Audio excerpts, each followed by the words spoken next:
Hello friends, welcome to film talkies. இன்னைக்கு இந்த சீரிஸோட final episode தான் பார்க்க போறோம். லாஸ்ட் எபிசோட்ல இந்த மாஸ்க் மேன் ஜின்னோட விரலை வெட்டி ஒரு ஐஸ் பாக்ஸ்ல வச்சு எடுத்துட்டு போயிருந்திருப்பான். இன்னும் 6 மணி நேரத்துக்குள்ள அந்த விரலை கொண்டு வந்து கொடுத்தீங்கன்னா இவன் கையை சரி பண்ணிடுறேன் அப்படின்ற மாதிரி அந்த டாக்டர் சொல்லியிருப்பாங்க. அதுக்குள்ள எப்படியாவது விரலை கண்டுபிடிக்கணுமே அப்படின்னு சொல்லி இவங்க தேடிட்டு இருக்கிற முயற்சியில அந்த மாஸ்க் மேன் யாருங்கிறதையும் கண்டுபிடிச்சிடுறாங்க. அவனோட வீட்டையும் கண்டுபிடிச்சு அங்க போய் பாக்குறாங்க. அவனோட அந்த பேஸ்மெண்ட்ல தான் அவனோட விரல் வச்சிருந்த ஐஸ் பாக்ஸும் இருக்கு. இதுலதான் விரல் இருக்குன்னு நினைச்சிட்டு ஹீரோவும் அவனோட டீமும் அந்த பாக்ஸ் எடுத்து ஓபன் பண்ணிட்டு இருக்காங்க. ஆனா அதே சமயம் இந்த மாஸ்க் மேன் விரல் வச்ச ஐஸ் பாக்ஸோட போலீஸ் ஸ்டேஷன் வந்து சரண்டர் ஆகுறேன் அப்படின்ற மாதிரி வந்து நின்னுட்டு இருக்கான். இதுக்கப்புறம் என்ன நடந்துச்சுங்கிறத இந்த ஃபைனல் எபிசோட்ல பார்த்து தெரிஞ்சுக்கலாம். ஹீரோ அந்த ஐஸ் பாக்ஸ்ல விரல் இருக்கா இல்ல வேற ஏதாவது இருக்கா அப்படிங்கிறது தெரியாமே அந்த பாக்ஸை ஓபன் பண்றான். அதுல விரல் இருக்காதுங்கிறது தான் நமக்கு தெரியுமே. அவங்க ஓபன் பண்ணி பாக்குறாங்க, அதுக்குள்ள ஒரு பொம்மை தான் இருக்கு. வேற எங்கேயாவது ஐஸ் பாக்ஸ் இருக்கா அப்படின்னு சொல்லிட்டு அந்த ரூம் பூரா தேடி பார்த்துட்டு இருக்காங்க. அங்கதான் அவனோட நிறைய எக்யூப்மெண்ட்ஸ் வச்சிருப்பான் இல்லையா, அது எல்லாமே இருக்கு. ஆனா ஐஸ் பாக்ஸ் மட்டும் இல்ல. எங்க போயிருக்கோம் அப்படின்ற மாதிரி இவங்க பாத்துட்டு இருக்கும் போதே ஒரு செவுத்துல நிறைய போட்டோ ஃப்ரேம்ஸ் எல்லாம் மாட்டி வச்சிருக்கான். அதுல ஒரு ஃப்ரேம் மட்டும் கொஞ்சம் கலைஞ்ச மாதிரி இருக்கு. இவ்வளவு நாளா அவனை அப்சர்வ் பண்ணதுல இப்ப அவனோட வீட்டை போய் செக் பண்ணதுல அவனுக்கு கண்டிப்பா ஓசிடி ப்ராப்ளம் இருக்கணும் அப்படின்ற மாதிரி ஹீரோ கண்டுபிடிச்சிருந்திருப்பான். ஓசிடி ப்ராப்ளம் இருக்கிறவங்க எடுத்த இடத்துல இருக்கணும் அப்படின்ற மாதிரி எதிர்பார்ப்பாங்க. அப்படிதான் அவங்க வைப்பாங்க. ஆனா இங்க இந்த போட்டோ ஃப்ரேம் இப்படி கலைஞ்சு கிடக்குது. ஓசிடி ப்ராப்ளம் இருக்கிறவங்க இந்த மாதிரி எல்லாம் வைக்க மாட்டாங்களே,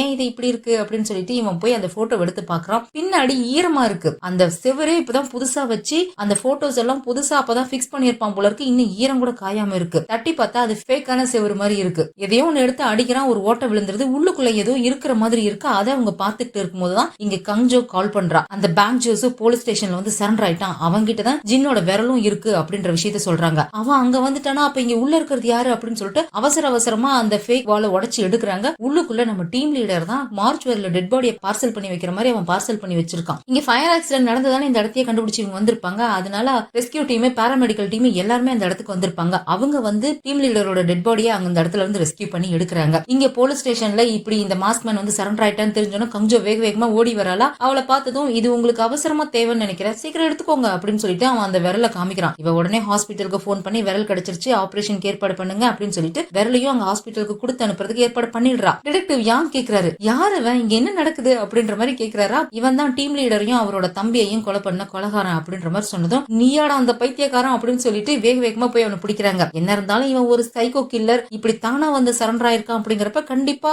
சும்மா வந்திருக்க மாட்டான் அப்படின்னு சொல்லிட்டு அவன்கிட்ட ஏதாவது வெப்பன் இருக்கா அப்படின்னு சொல்லி செக் பண்ணி தான் அவனை அரெஸ்ட் பண்றாங்க. அவனை அரெஸ்ட் பண்ணி கூட்டிட்டு போகும்போது அவன் கங்ஜோ கிட்ட போய் உங்களுக்காக இன்னொரு கிஃப்ட் கூட வச்சிருக்கேன், நீங்க என்ன கண்டுபிடிக்கல போல இருக்கே அப்படின்ற மாதிரி சொல்றான். கரெக்டா அந்த சமயத்துல ஹீரோ கிட்ட இருந்து கால் வருது. இவனோட பேஸ்மெண்ட் ரூம்ல இருந்து நாங்க டீம் லீடரை கண்டுபிடிச்சிட்டோம் அப்படின்னு சொல்றான். அவர் இறந்து போயிட்டாரா அப்படின்ற மாதிரி இவ கேக்குறாளா. நாங்க அவரை கண்டுபிடிக்கிறதுக்கு கொஞ்ச நேரத்துக்கு முன்னாடி வரைக்கும் அவருக்கு மூச்சு இருந்துச்சு, ஆனா இப்போ அப்படின்ற மாதிரி அவன் சோகமா சொல்லிக்கிட்டே அங்க டீம் லீடர் பக்கம் திரும்புறான். அங்க அந்த பாராமெடிக்கல் டீம் எல்லாம் அவருக்கு சிபிஆர் பண்ணிட்டு இருக்காங்க. கொஞ்ச நேரம் சிபிஆர் பண்ணதுக்கு அப்புறம் அவருக்கு மூச்சு வந்துருது. இன்னும் சாகல போல இருக்கு. அவருக்கு மூச்சு வந்துருச்சு அப்படின்னு சொன்னதுக்கு அப்புறம் தான் இங்க இருக்கிறவங்களுக்கும் நிம்மதியாகுது. ஆனா இவனோட ஆட்டிடியூட் எல்லாம் சரியில்லை. ஒரு மாதிரி நக்கலாவே தெனாவட்டாவே சிரிச்சுக்கிட்டே போய்கிட்டே இருக்கான். அப்படியே கட் பண்ணி போலீஸ் ஸ்டேஷனுக்கு வெளியில காமிக்கிறாங்க. அந்த ஜப்பான்காரன் ஒருத்தன் இவனை பாக்குறதுக்காக வருவான் இல்லையா, அவன் கார்ல போலீஸ் ஸ்டேஷனுக்கு வெளியே தான் நின்னுட்டு இருக்கான். இப்பவும் அவனோட முகத்தை காமிக்கல. அப்ப அவன் ஒரு விஷயத்தை யோசிச்சு பாக்குறான். போன எபிசோட்ல இந்த ஜப்பான்காரனோட 2 பாடி கார்டை இந்த மாஸ்க் மேன் போட்டு தள்ளியிருப்பான் இல்லையா, அவங்களை போட்டு தள்ளினதுக்கு அப்புறம் இந்த மாஸ்க் மேன் ஜப்பான்காரங்கிட்ட சொல்லியிருப்பான், என்னோட உலகம் இப்படி அழிஞ்சுட்டு இருக்கும்போது அதை நான் அமைதியா பாத்துட்டு சும்மா இருக்க முடியாது, நான் அந்த கோஸ்கேவை கார்னர் பண்ண போறேன். அவனை கார்னர் பண்ணும்போது கண்டிப்பா அவனுடைய உண்மையான நேரத்தை அவன் வெளியே கொண்டு வந்தே தீரணும் அப்படின்ற மாதிரி சொல்லிட்டு தான் இவன் இங்க போலீஸ் ஸ்டேஷன்ல வந்து சரண்டர் ஆயிருக்கான். சோ ஏதோ ஒரு பெரிய பிளானோட தான் அவன் இங்க வந்திருக்கான். அதுக்கப்புறம் அவனை இன்ட்ராகேஷன் ரூம்ல வச்சு வயலன்ட் கிரைம் யூனிட்டை சேர்ந்த டிடெக்டிவ்ஸ் தான் விசாரணை பண்ணிட்டு இருக்காங்க. ஆனா அவங்க கேட்கிற எந்த கேள்விக்குமே அவன் வாயை திறந்து பேசவே மாட்டேங்கிறான். அப்படியே சில மாதிரி உட்கார்ந்து இருக்கான். இந்த பக்கம் அப்சர்வேஷன் ரூம்ல கங்ஜோவும் ஹீரோவும் நின்று அதை பார்த்துட்டு தான் இருக்காங்க. கங்ஜோ அவனோட பாஸ்ட் ஹிஸ்டரி எல்லாத்தையும் அலசி எடுத்திருப்பா போல இருக்கு. அதை தான் ஹீரோ கிட்ட சொல்லிட்டு இருக்கா. இவன் 3 வருஷத்துக்கு முன்னாடி ஜூன் மாசம் மட்டுமே 6 பேரை கொலை பண்ணான். அதுல 3 பேர் போலீஸ் ஆபீசர்ஸ் அப்படின்ற மாதிரி ஹீரோ ஒரு தடவை சொல்லியிருப்பான் இல்லையா. அவன் அப்ப பண்ண அந்த 6 பேருமே இவங்க அம்மாவோட சைல்ட் அபியூஸ் கேஸோட சம்பந்தப்பட்டவங்க. பழிவாங்கிறதுக்காக தான் அவன் அந்த கொலைகள் எல்லாம் பண்ணிருக்கான். ஆக்சுவலா இவனோட அம்மாவை கொஞ்சம் பேர் சேர்ந்து கேங் ரேப் பண்ணிருக்காங்க. அது மூலியமா பிறந்தவன் தான் இந்த மாஸ்க் மேன். இந்த மாதிரி ஒரு கொடூரமான சம்பவம் அவங்களுக்கு நடந்ததுக்கு அப்புறம் அவங்க கல்ட் குரூப் மாதிரி ஒரு மதம் சார்ந்த ஒரு குரூப்ல போய் சேர்ந்திருக்காங்க. அதுக்கப்புறம் இவங்களை கேங் ரேப் பண்ணவங்க எல்லாம் போலீஸ்ல இருந்து ரொம்ப சீக்கிரமாவே வெளியே ரிலீஸ் ஆனதுனால அவங்க போலீஸையே வெறுக்க ஆரம்பிச்சிருக்காங்க. அவங்களோட அந்த வெறுப்பையும் இவங்களோட அன்பையும் சேர்த்தே தான் இவனுக்கு ஊட்டி வளர்த்திருக்காங்க. அதனாலதான் இவன் இப்படி இருக்கான். அது மட்டும் இல்லாம இவனை சைல்ட் அபியூஸ் பண்ணதுக்காக போலீஸ் அவங்க அம்மாவை அரெஸ்ட் பண்ணப்போ அவங்களுக்கு டெலியூஷன் ப்ராப்ளம் இருக்குன்றதையும் கண்டுபிடிச்சிருக்காங்க. அதனால அவங்கள ஹாஸ்பிட்டல்ல சேர்க்கணும் அப்படின்ற மாதிரி தீர்ப்பு வந்ததுனால அவங்கள ஹாஸ்பிட்டல்லையும் சேர்த்துட்டாங்க. ஆனா இவன் காலேஜ் முடிச்சு கிராஜுவேட் ஆன உடனே அவங்க அம்மாவை அங்க இருந்து கூட்டிட்டு போயிட்டான் அப்படின்ற மாதிரி கங்ஜோ சொல்றான். இவன் காலேஜ் எல்லாம் முடிச்சுட்டு அவங்க அம்மாவை பாக்குறதுக்காக அந்த ஹாஸ்பிட்டலுக்கு போயிருக்கான். அப்படி அவன் அங்க போகும்போது ஒரு நர்ஸ் இவங்களுக்கு சாப்பாடு ஊட்டுன்ற பேர்ல அடிச்சு டார்ச்சர் பண்ணிருக்காங்க. அதை இவன் கண்ணாலேயே பாத்திருக்கான். இவன் கொலை பண்ண அந்த 6 பேர்ல அந்த நர்ஸும் ஒரு ஆளு. இவனுக்கு இவங்க அம்மானா ரொம்ப பிடிக்கும். அவங்க அம்மா மேல அவ்வளவு ஒரு அப்சஷன் அவனுக்கு. ஆனா இவனோட பாஸ்ட் பிரசன்ட் எல்லாத்தையும் நாங்க அலசி ஆராய்ஞ்சிட்டோம், எங்கேயுமே உனக்கும் அவனுக்கும் கனெக்ஷன் இருக்கிற மாதிரி ஒரு சின்ன க்ளூ கூட கிடைக்கவே இல்ல, எதுக்காக அவன் ஒன்ன டார்கெட் பண்றான்னு தெரியவே இல்ல அப்படின்ற மாதிரி கங்ஜோ சொல்றாளா. அதை அவங்கிட்டே கேட்டு தெரிஞ்சுக்குவோம் அப்படின்னு சொல்லிட்டு இவங்க நேரா இன்ட்ராகேஷன் ரூம்குள்ள போய் இவனை நாங்க விசாரிச்சுக்கிறோம், நீங்க போங்க அப்படின்ற மாதிரி சொல்றான். சாதாரணமா இதுக்கு முன்னாடி சொல்லியிருந்தா இவங்க கண்டிப்பா ஒத்துக்கிட்டு இருந்திருக்க மாட்டாங்க, சண்டைக்கு வந்திருப்பாங்க. ஆனா இப்போ ஒத்துக்கிறாங்க. அதுவும் டிடெக்டிவ் யாங்லாம் ஹீரோ கிட்ட போய் நீ டீம் லீடரை காப்பாத்துனதுக்கு ரொம்ப நன்றி அப்படின்ற மாதிரி சொல்லிட்டு அவர் அங்க இருந்து போயிடுறாரு. இவங்க ரெண்டு பேரும் போய் விசாரிக்கிறாங்க. ஹீரோ தான் கேள்வி கேட்கறான். கங்ஜோ அமைதியா உட்கார்ந்து அவன் எப்படி பதில் சொல்றான், அவன் குரல்ல உண்மை தெரியுதா போய் தெரியுதா அப்படின்னு அப்சர்வ் பண்ணிட்டு இருக்கான். இவன் கேட்கறான், எதுக்காக வந்து சரண்டரான அப்படின்னு கேட்கறான். எப்படி அவங்க செஞ்ச தப்புக்கெல்லாம் தண்டனை கிடைச்சதோ அந்த மாதிரி நான் செஞ்ச தப்புக்கும் தண்டனை கிடைக்கணும்ல, அதுக்காக தான் வந்தேன் அப்படின்னு சொல்றான். அந்த 6 பேரை பத்தி சொல்றான் போல இருக்கு. அப்ப 3 வருஷத்துக்கு முன்னாடி நீ பண்ண கொலைகள் எல்லாமே உன் அம்மாவுக்காக பழிவாங்கிறதுக்காக நீ பண்ண, சரி அப்ப இப்ப எதுக்காக கொலை பண்ணிட்டு இருக்க? டாக்டர் ஃபேபர்ன்ற பேர்ல ஒரு வெப்சைட்டையே உருவாக்கி போலீஸ் ஆபீசர்ஸையா தேடி தேடி எதுக்காக நீ கொலை பண்ணிட்டு இருக்க, என்ன காரணம் அப்படின்ற மாதிரி ஹீரோ கேட்கறான். இவன் என்ன கேள்வி கேட்டாலுமே அவன் ரொம்ப அமைதியா உட்கார்ந்துருக்கான், ஒரு மாதிரி சிரிப்போடவே உட்கார்ந்துட்டு இருக்கான். இவன் இவ்வளவு காம உட்கார்ந்துருக்கானா ஏதோ ஒண்ணு தப்பா தோணுதே அப்படின்ற மாதிரி இங்க கஞ்சவுமே யோசிச்சுட்டு இருக்கா. இவன் எவ்வளவோ ப்ரோவோக் பண்ண ட்ரை பண்றான், அவன் ஒன்னுத்துக்கும் அசைஞ்சு கொடுக்குற மாதிரி தெரியல. இவனோட வீக்னஸ் தான் அம்மானு தெரிஞ்சு போச்சு இல்லையா, அதனால அவங்க அம்மா டாபிக் எடுத்து விட்டுடுறான். அம்மா நீ என்ன பைத்தியமாடா, உனக்கு மென்டல் ப்ராப்ளம் இருக்கா, உங்க அம்மா உங்ககிட்ட சொல்லிருக்காங்களா நான் இல்லாம உன்னால இந்த உலகத்துல வாழ முடியாதுன்னு சொல்லி, அதனாலதான் உங்க அம்மா செத்து போனதுக்கு அப்புறமும் கூட பணத்தை கொண்டாந்து வீட்டுல வச்சுட்டு பணத்தோட வாழ்ந்துட்டு இருந்தியா அப்படின்ற மாதிரி கேட்கவும் அவனுக்கு இந்த தடவை கோவம் வந்துருது. இதே சமயம் போலீஸ் ஸ்டேஷனுக்கு ஒரு ஃபுட் டெலிவரி பண்ற ஒருத்தன் வரான். ரெகுலராவே போலீஸ் ஸ்டேஷன்ல ஃபுட் ஆர்டர் எடுக்கிறவன் போல இருக்கு, ஃபுட் டெலிவரி பண்றதுக்காக வருவான் போல இருக்கு. அதனால யாருமே அவனை பெருசா எதுவும் கண்டுக்கவே இல்ல. அவன் பாட்டுக்கு வர வழியில இருக்கிற போலீஸ் ஆபீசர்ஸ்க்கு வணக்கம் வச்சுட்டு அவன் பாட்டுக்கு நேரா உள்ள போய்கிட்டே இருக்கான். நேரா யாருக்காவது ஃபுட் டெலிவரி பண்ண போவான்னு பார்த்தா போலீஸ் ஸ்டேஷனோட பேக் சைடுல இருக்கிற ஒரு பால்கனில போய் அங்க இருக்கிற பைப்பு ஸ்ட்ராங்கா இருக்கா அப்படின்ற மாதிரி செக் பண்றான். அதுக்கப்புறம் அவன் பாட்டுக்கு அங்க இருக்கிற ஒரு பாத்ரூம்குள்ள போய் ஒரு டாய்லெட் குள்ள உள்ள போறான். அதுக்கப்புறம் அங்க இருந்து வெளியில வரான். வெளியே இந்த வயலண்ட் கிரைம் யூனிட்டோட டிடெக்டிவ்ஸ் நம்ம ஜூங்கி கிம் எல்லாரும் உட்கார்ந்துருக்காங்க. இவன் பாட்டுக்கு அவங்களை கிராஸ் பண்ணிட்டு போறானா டிடெக்டிவ் யாங் கூப்பிடுறாரு, டே நில்லு, யார் நீ, இதுக்கு முன்னாடி இங்க ஃபுட் டெலிவரி பண்றவன் கிடையாது, நீ யாரு அப்படின்ற மாதிரி கேக்குறாரா. அவருக்கு உடம்பு சரியில்லை சார், அதனால அவருக்கு பதிலா தான் நான் வந்திருக்கேன் அப்படின்னு சொல்றான். சரி சரி அதான் வந்துட்டல, எங்ககிட்டயும் ஃபுட் ஆர்டர் எடுத்துட்டு போ அப்படின்ற மாதிரி இவங்க சொல்றாங்க. சரி சார் அப்படின்னு சொல்லிட்டு இவன் பாட்டுக்கு பேசிட்டு போயிட்டு இருக்கான். ஆனா இவனோட நடையில இருந்தே ஒரு விஷயம் தெளிவா தெரியுது. ஜின்னோட வீட்டுக்கு இந்த மாஸ்க் மேன் கூட 2 பேரும் எக்ஸ்ட்ராவா வந்தானுங்களே அவனோட விரல வெட்டுறதுக்கு, அதுல ஒருத்தன் தாங்கிறது இவனோட பிசிக்லயும் இவனோட நடையிலையும் பார்த்தாலே நல்லா தெரியுது. எதுக்காக இவன் இப்ப போலீஸ் ஸ்டேஷனுக்குள்ள வந்துட்டு போனான் அப்படிங்கிறது தெரியல. கரெக்டா அந்த சமயத்துல ஒரு ப்ராசிக்யூட்டர் அந்த பக்கம் கிராஸ் பண்ணி போறாரு. டிடெக்டிவ் யாங் பாத்துறாரு, அது ப்ராசிக்யூட்டர் ஹோ தானே அப்படின்னு சொல்லிட்டு பாக்குறான். இந்த ப்ராசிக்யூட்டர் ஹோவை இந்த சீரீஸ்ல ஸ்டார்டிங்ல இருந்தே ஒரு 2-3 தடவை சொல்லியிருப்பாங்க, ஆனா காமிச்சிருக்க மாட்டாங்க. ஹீரோவோட பார்ட்னர் கொலை கேஸ்ல ஹீரோ தான் குற்றவாளின்னு சொல்லி அவனை ஜெயிலுக்கு அனுப்புறதுக்காக ஒரு ப்ராசிக்யூட்டர் ட்ரை பண்ணாரு, ஆனா அவரால் முடியல அப்படின்றதுனால அவர் ஹீரோ மேல கோவத்துல இருக்காரு அப்படின்னு சொல்லியிருப்பாங்க இல்லையா, அந்த ப்ராசிக்யூட்டர் தான். இந்த ஆள் எதுக்காக இங்க வந்திருக்கான் அப்படின்னு சொல்லி இவங்க பாத்துக்கிட்டு இருக்காங்க. அங்க இன்ட்ராகேஷன் ரூமை காமிக்கிறாங்க. இவ்வளவு நேரமா ஹீரோ அவனை ப்ரோவோக் பண்ணாலையா, இப்ப அவன் இவன் பதிலுக்கு இவனை ப்ரோவோக் பண்றான். ஆக்சுவலா நீ என்கிட்ட கேட்க வேண்டிய கேள்வியே வேற, நான் எதுக்காக மனுஷங்களோட பாடி பார்ட்டை கட் பண்ணி எடுக்கிறேன், ஸ்டார் படம் போட்ட கிஃப்ட் பாக்ஸ்ல எதுக்க வைக்கிறேன், எதுக்கு நான் அதே மாதிரியே கொலை பண்றேன் அததானே நீ கேட்கணும் அப்படின்ற மாதிரி சொல்றான். அதாவது எதுக்கு நான் உன் அப்பாவை மாதிரியே கொலை பண்றேன்னு தானே நீ கேட்கணும் அப்படின்ற அர்த்தத்துல தான் இவன் கேட்கறான்.